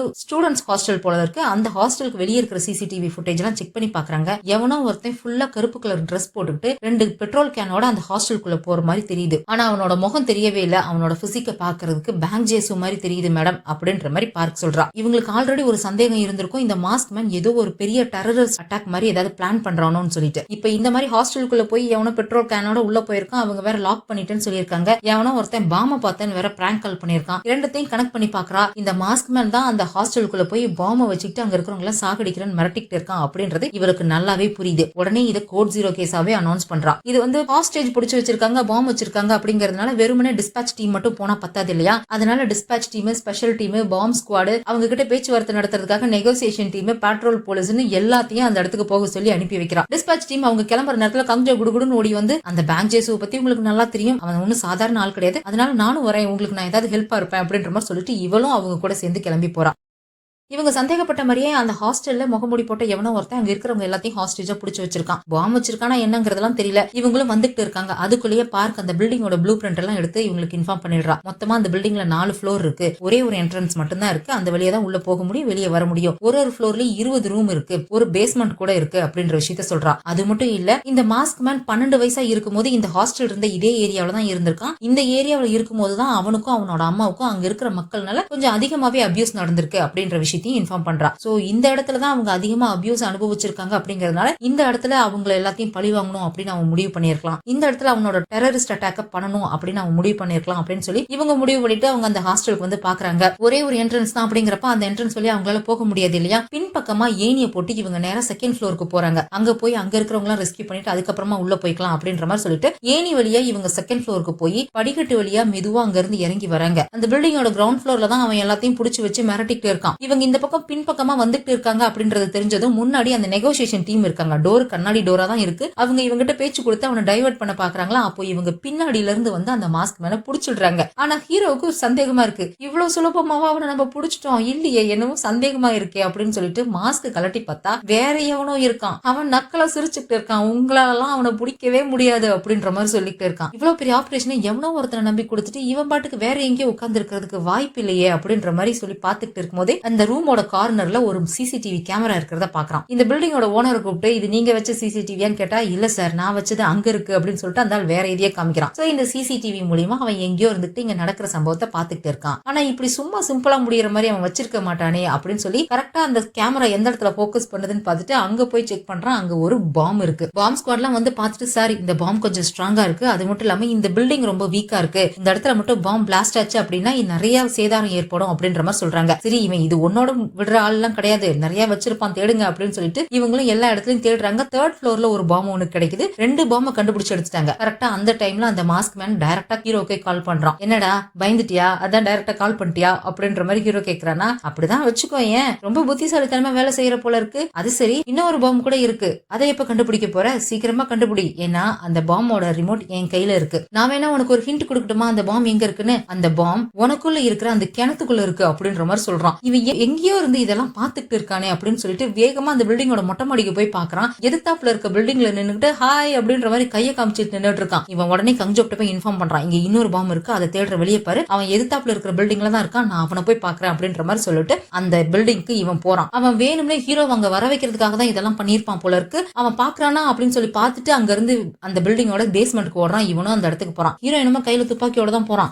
அவன் கையில ஒரு சின்னோண்டு கத்தியை வச்சுக்கிட்டு பயங்கரமா விளையாடுறான். கண்ணா பின்னான்னு ஹீரோவோட உடம்புல கண்ட இடத்துல எல்லாம் கீரல் போட்டு விட்டுறான். அதுக்கப்புறம் அவன் கூட சண்டை போடும் போது அவன் எங்கெல்லாம் கத்தியால கிழிச்சானோ அந்த இடத்துல எல்லாம் அட்டாக் பண்றானா. ஹீரோவால வலி தாங்க முடியல, கத்திக்கிட்டு இருக்கான். ஞாபகப்படுத்து கொஸ்கி, ஞாபகப்படுத்து, நீ மறந்ததெல்லாம் ஞாபகப்படுத்து அப்படின்ற மாதிரி சொல்லிட்டு இவன் 3 வருஷத்துக்கு முன்னாடி ஹீரோவோட பார்ட்னரை கொலை பண்ணப்போ அவன் கண்ணு கிட்ட ஒரு காயத்தை ஏற்படுத்திட்டு நீ இதை எப்பவும் மறக்க கூடாது அப்படின்ற மாதிரி சொல்லியிருப்பான் இல்லையா. இப்ப அதே தெலுங்குல மறுபடியும் கத்திய வச்சு கிழிச்சிட்டு ஞாபகப்படுத்துன்னு கத்திக்கிட்டு இருக்கான். அப்படி என்னத்தை இவன் ஞாபகப்படுத்த சொல்றான்னு பார்த்தா இவனுக்கு தான் ஒரு பழைய பிளாஷ்பேக் ஒண்ணு இருக்கு இல்லையா. ஹீரோவோட அப்பா ஒரு சைக்கோ, அவன் பண்ண கொலைக்கு ஹீரோ தான் ஹெல்ப் பண்ணியிருக்கான் அப்படிங்கிறப்போ ஹீரோக்குள்ளேயும் அவங்க அப்பா கிட்ட இருந்த அதே சைக்கோத்தனம் இருக்கும் அப்படின்னு எல்லாரும் சந்தேகப்பட்டாங்க இல்லையா. அதை தான் இவன் இப்ப ஞாபகப்படுத்த சொல்லிட்டு இருக்கான். ஏன்னா எப்படியாவது ஹீரோவை சைக்கோவா மாத்திரணும் அப்படின்னு அவன் நினைக்கிறான். ஆரம்பத்துல இருந்து இதுக்காக தான் அவன் ஹீரோவை டார்கெட் பண்ணிட்டே இருக்கான். 2 காரணத்துக்காக அவன் ஹீரோவை டார்கெட் பண்ணிருக்கான். ஒன்னு, இவங்க 2 பேத்தோட லைஃபும் கிட்டத்தட்ட ஒரே மாதிரி தான். 2 பேத்துக்கும் ஒரே மாதிரியான பாஸ்ட் கஷ்டமான சைல்ட்ஹுட் தான் இருந்திருக்கு. ஆனா அவன் கிரிமினலா மாறிட்டான், இவன் போலீஸா மாறி எல்லாருக்கும் ஹெல்ப் பண்ணிட்டு இருக்கான். நாம மட்டும் கொலகாரனா இருக்கும், அவன் மட்டும் நல்லவனா இருக்கானே, அது எப்படி அவன் நல்லவனா இருக்க முடியும்? அவனும் நம்மள மாதிரியே கொலகாரனா மாத்தணும் அப்படின்றதுக்காக தான் அவன் ட்ரை பண்ணிட்டு இருக்கான். அவனை எப்படியாவது சைக்கோவா மாத்தணும் அப்படின்னு சொல்லி. இன்னொரு காரணம், இந்த மாஸ்க் மேனுக்கு சாகணும், அவனுக்கு உயிர் வாழ விருப்பம் இல்ல, அவனுக்கு அவங்க அம்மா கிட்ட போகணும். ஆனா நாம செத்துட்டோம்னா இங்க சுத்தி இருக்கிற மக்கள் எல்லாம் நல்லா வாழ்ந்துருவாங்க இல்லையா, அது நடக்க கூடாது. அதுக்காக நம்மள மாதிரி இன்னொரு சைக்கோவை நம்ம உருவாக்கிட்டோம்னா நம்மளோட வேலையை அவன் பார்த்துட்டு போவான் இல்லையா. அதுக்காக தான் அவன் எப்படியாவது ஹீரோவா சைக்கோவா மாத்திரணும் அப்படின்றதுக்காக தான் ஆரம்பத்துல இருந்து இவன் ஹீரோவை டார்கெட் பண்ணிக்கிட்டே இருக்கான். ஞாபகப்படுத்துன்னு சொல்லி போட்டு அடிச்சுக்கிட்டே இருக்கான். ஆனா இவன் பேசுற எதை கேட்டும் ஹீரோ ப்ரோவோக் ஆகுற மாதிரி தெரியல. பதிலுக்கு அவனை போட்டு அடின்னு அடிச்சிடுறான். ஏண்டா நீயும் நானும் ஒன்னாடா, பைத்தியம், மென்டல், நீ ஒரு மென்டல்ரா, எப்படிடா நீயும் நானும் ஒன்னாக முடியும் அப்படின்னு சொல்லிட்டு போட்டு அடின்னு அடிச்சிடுறான். என்ன கொல்ல போறியா? கொன்னுடு. ஒருவேளை நீ என்ன இன்னைக்கு கொன்னுட்டேன்னு வச்சுக்கோ, இந்த உலகத்தை பழி வாங்கணும் அப்படிங்கிற என்னோட எண்ணம் நிறைவேறிடும். ஆனா நீ மட்டும் என்ன உயிரோட விட்டுட்டேன்னு வச்சுக்கோ, உன்னோட கஞ்சோ செத்து போயிருவா அப்படின்ற மாதிரி சொல்றான். நீ எல்லாம் இருக்கவே கூடாதுரா அப்படின்னு சொல்லிட்டு துப்பாக்கி எடுத்து அவனோட நெத்தியிலே வச்சிடுறான். ஆனா அவன் கொஞ்சம் கூட பயப்படவே இல்லை, ரொம்ப சந்தோஷமா கொன்னுடு அப்படின்ற மாதிரி சொல்லிட்டு இருக்கானா. எனக்கு தெரியும்டா நீ இதைதான் எதிர்பார்க்கறேன்னு, நீ சாகணும், நான் கொலகாரனா மாறணும், இதுதான் எதிர்பார்க்கற. ஆனா அது மட்டும் நடக்கவே நடக்காது. நீ கடைசி வரைக்கும் மென்டல் ஹாஸ்பிட்டல்லயே கடந்து கொஞ்சம் கொஞ்சமா சாகணுமே தவிர ஒரே அடியெல்லாம் சாகக்கூடாது அப்படின்னு சொல்லிட்டு துப்பாக்கி எடுத்து அவனோட முட்டிலேயே சுட்டுறான். நெத்தியில சுடவே இல்லை. அதே சமயம் இங்க கங்ஜோவும் மத்த ஆபீசர்ஸும் அங்க அந்த ஹாஸ்டல்ல இருந்த எல்லாத்தையும் ரெஸ்கியூ பண்ணிட்டு இருக்காங்க. எல்லாத்தையும் வெளியில கூட்டிட்டு வந்தாச்சு, அங்க யாருமே இல்ல அப்படின்ற மாதிரி அங்க இருக்கிற ஆபீசர்ஸ் எல்லாம் ரிப்போர்ட் பண்றாங்க. ஆனாலும் அவளுக்கு அந்த ஹாஸ்டலுக்குள்ள யாரோ ஒரு குழந்தை பேசுற சத்தம் கேக்குது. நான் இங்க மாட்டிட்டு இருக்கேன், என்னால வெளியில வர முடியல, என்னை வந்து காப்பாத்துங்க அப்படின்ற சத்தம் இவளுக்கு கேக்குது. இவ அந்த சத்தத்தை கேட்டுக்கிட்டே இவ அந்த ஹாஸ்டலுக்குள்ள போய்கிட்டு இருக்கா. இங்க அந்த மாஸ்க்மேன் ஒரு மாதிரி வில்லத்தனமா சிரிக்கிறான். என்ன கோஸ்கே, மறந்துட்டியா நான் சொன்னதை? நான் தான் சொன்னேன்ல, நீ மட்டும் என்ன உயிரோட விட்டுட்டா கஞ்சோ செத்து போயிருவான்னு சொல்லி, அதை நீ மறந்துட்டியே அப்படின்ற மாதிரி சொல்றான். என்னடா பண்ண அப்படின்ற மாதிரி இவன் கேக்குறான்னா, சத்தம் ரொம்ப சின்ன சத்தத்தை கேட்டு பாரு அப்படின்ற மாதிரி சொல்றான். சின்ன சத்தம்னா அது கங்ஜோக்கு தானே கேட்கும். இவன் பதறி போய் கங்ஜோக்கு கால் பண்றான். கங்ஜோ எங்க இருக்க நீ அப்படின்ற மாதிரி கேக்குறானா. நான் இந்த ஹாஸ்டலோட பேஸ்மெண்ட்ல தான் இருக்கேன், இங்க ஏதோ ஒரு சின்ன பையன் மாட்டிக்கிட்டான் போல இருக்கு, நான் அங்கதான் அவனை தேடிட்டு தான் வந்திருக்கேன், நான் கண்டுபிடிச்சிட்டேன், ஒரு கபோர்ட்ல இருந்து தான் அந்த சத்தம் கேக்குது, அவன் உள்ளதான் இருக்கான்னு நினைக்கிறேன் அப்படின்ற மாதிரி சொல்லிட்டு இவன் அந்த கபோர்டு ஓபன் பண்ணிட்டு இருக்கா. இல்ல கங்ஜோ, அது போய் அதை ஓபன் பண்ணாத அப்படின்ற மாதிரி இங்க ஹீரோ சொல்லிட்டு இருக்கான். ஆனா அதுக்குள்ளேயே அவ அந்த கபோர்டையும் ஓபன் பண்ணிடுறா. உள்ள என்னமோ துணி போட்டு மூடி வச்சிருக்கா, அந்த துணியையும் எடுத்துடுறா. அதை பார்த்துட்டு ஒரு மாதிரி ஷாக் ஆகி போய் நின்னுட்டு இருக்கா. இல்ல டீம் லீடர், என்னை ஏமாத்திருக்காங்க, இங்க எந்த குழந்தையும் இல்ல, வாய்ஸ் ரெக்கார்டர்ல குழந்தையோட வாய்ஸ் ரெக்கார்ட் பண்ணி வச்சிருக்காங்க அப்படின்னு சொல்லிட்டு அவ அந்த ரெக்கார்டரை போய் எடுத்துடுறா. அதுக்கப்புறம் தான் இங்க ஹீரோ சொல்றான், அதை தொட்டுடாத, எதையும் தொடாத, உடனே வெளியில வா அப்படின்ற மாதிரி சொல்லிட்டு இருக்கான். இவன் அந்த மாஸ்க்மேனோட பேஸ்மெண்ட்ல ஐஸ் பாக்ஸ்குள்ள ஒரு பொம்மையை பார்த்தான் இல்லையா, அந்த பொம்மை ஆக்சுவலா ஒரு முயல் வந்து உரல்ல உலக்கைய வச்சு இடிக்கிற மாதிரி இருக்கும். அதே பொம்மை தான் இங்கேயும் இருக்கு. அந்த முயல் வந்து உரல்ல போய் இடிக்காத மாதிரி நடுவுல குறுக்க அந்த ரெக்கார்டர் வச்சிருந்திருப்பான். இப்ப கஞ்சோ அந்த ரெக்கார்டர் எடுத்ததும் அந்த முயல் பொம்மை போய் உலக்கைய உரலுக்குள்ள டங்குன்னு இடிக்குது. ஏதோ டிக் டிக் டிக் டிக்னு சவுண்ட் கேக்குது. எங்க இருந்துடா இந்த சத்தம் கேக்குது அப்படின்னு சொல்லிட்டு எட்டி பாக்குறான். அந்த பொம்மைக்கு பின்னாடிதான் பாம் இருக்கு. இவ இப்ப இந்த ரெக்கார்டர் எடுத்ததுனால அந்த பாம் ஆக்டிவேட் ஆயிடுச்சாட்டுங்குது. அது டைம் ரொம்ப ஃபாஸ்டா ஓடி டக்குன்னு ஜீரோக்கே வந்துருச்சு. இவளுக்கு தப்பிக்கிறதுக்கு கூட வழியில, அப்படியே பார்த்துட்டே உறைஞ்சு போய் நின்னுட்டு இருக்கா. இங்க ஹீரோவுமே கால்ல கனெக்ட் ஆகி தான் நின்னுட்டு இருக்கா. அங்க பாம்பும் பிளாஸ்ட் ஆயிடுது. எல்லாருமே ஷாக் ஆகி பார்த்துட்டு இருக்காங்க. இங்க ஹீரோவோட மூஞ்சி எல்லாம் பாக்கணுமே. இவங்க அப்பா அந்த குழந்தையை கொல்லும் போது ஒரு மாதிரி சைக்கோத்தனமா சிரிச்சதை காமிச்சிருப்பாங்க இல்லையா, இப்ப ஹீரோவோட மூஞ்சும் அவங்க அப்பாவோட அந்த சைக்கோ மூஞ்சும் மாறி மாறி வர மாதிரி காமிக்கிறாங்க. இவன் கங்ஜோவை பார்க்கும் போதெல்லாம் அந்த செத்து போன பொண்ணு மீகோ ஞாபகம் தான் வந்திருக்கும். ஏன்னா மீகோக்கும் கங்ஜோ மாதிரியே காது கேட்கிற சூப்பர் பவர் இருந்திருக்கும். இப்ப அவனுக்கு அந்த ஞாபகம் தான் வருது. அதை அப்படியே யோசிச்சுட்டே இவன் திரும்பி அந்த மாஸ்க் மேல பாக்குறான். அவன் ஒரு மாதிரி வில்லத்தனமா சிரிச்சுட்டு, ஒரு மனுஷனுக்குள்ள இருக்கிற மிருகத்தை வெளியே கொண்டு வரணும்னா அவனுக்கு ரொம்ப நெருக்கமா இருக்கிறவங்க உங்களை கொல்லணும் கோஸ்கே அப்படின்ற மாதிரி சொல்லிட்டு வில்லத்தனமா சிரிச்சுக்கிட்டு இருக்கான். அவனை அப்படியே இவன் முறைச்சு பார்த்துட்டு நின்னுட்டு இருக்கான். அப்படியே கட் பண்ணி அங்க பாம்பு பிளாஸ்ட் ஆன ஹாஸ்டலுக்கு வெளியே அந்த ஜப்பான்காரங்களோட கார் நின்னுட்டு இருக்கிறத காமிக்கிறாங்க. இப்பவும் அவங்களோட மூஞ்சியை காமிக்கல, ஆனா உள்ளுக்குள்ள யாரோ 2 பேர் இருக்காங்க. இப்ப கன்ஃபார்மா அந்த கோஸ்கே நம்ம பக்கம் வந்துருவான்னு நினைக்கிறேன் அப்படின்ற மாதிரி சொல்லி சஸ்பென்ஸோடய செத்துப்போ அப்படிங்கிற மாதிரி சஸ்பென்ஸோடய சீசனை முடிச்சுட்டாங்க. அவ்வளவுதான். கங்ஜோக்கு என்ன ஆச்சுன்னு தெரியல. ஹீரோ இவங்க எதிர்பார்த்த மாதிரியே சைக்கோவா மாறுவானா என்னன்றது தெரியல. இது தெரிஞ்சுக்கணும் அப்படின்னா நீங்க சீசன் 3 தான் பார்க்கணும் அப்படின்ற மாதிரி கேப்ஷன் போட்டு முடிச்சிட்டாங்க. சத்தியமா இப்படி ஒரு கிளைமேக்ஸ் நான் எதிர்பார்க்கவே இல்ல. இப்ப இதுக்கு சீசன் 3 வேற போடணுமா அப்படின்ற ஒரு பெரிய கன்ஃபியூஷன் இருக்குது. நீங்களே சொல்லுங்க என்ன பண்றது? இல்ல பேசாம வேற சீரிஸ் போடலாமா? இதுக்கப்புறம் சீசன் 3 நம்ம கண்டினியூ பண்ணோம்னா ஒரு மாதிரி போர் அடிச்ச மாதிரி ஆயிடும். என்ன பண்றதுங்கிறத நீங்களே சொல்லுங்க. அதுக்கப்புறம் இன்னொரு புது சீரிஸோட உங்களை வந்து பாக்குறேன். அது வரைக்கும் பாய். மறக்காம வீடியோக்கு லைக் பண்ணிட்டு சப்ஸ்கிரைப் பண்ணிடுங்க. ஹைப்பையும் தட்டி விட்டுருங்க. அடுத்த சீரிஸ்ல சந்திக்கலாம். பாய்.